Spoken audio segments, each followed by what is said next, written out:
ગુજરાતમાં ફરી એકવાર મેઘરાજાએ ધમાકેદાર એન્ટ્રી જોવા મળી। રાજ્યના અનેક વિસ્તારોમાં ધોધમાર વરસાદ ભયંકર આગાહી કરવામાં આવી છે। ઘણા જિલ્લાઓમાં ભારે વરસાદને કારણે નદી નાળા છલકાયા છે, જ્યારે કેટલાક નીચાણવાળા વિસ્તારોમાં પાણી ભરાવાની સ્થિતિ સર્જાઈ છે। હવામાન વિભાગે આગામી 24 થી 48 કલાક ખૂબ મહત્વના ગણાવ્યા છે।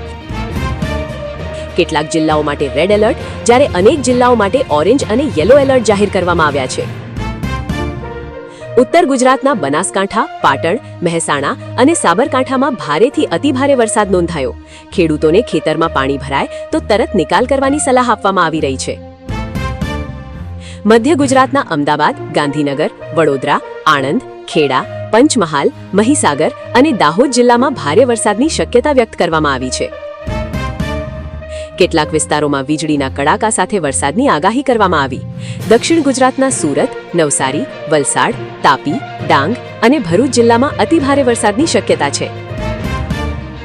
નદી કિનારે રહેતા લોકોને સાવચેત રહેવાની અપીલ કરવામાં આવી છે।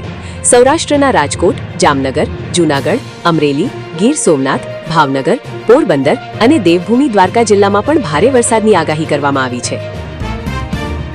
કચ્છ જિલ્લામાં પણ છૂટાછવાયા ભારે વરસાદની શક્યતા છે।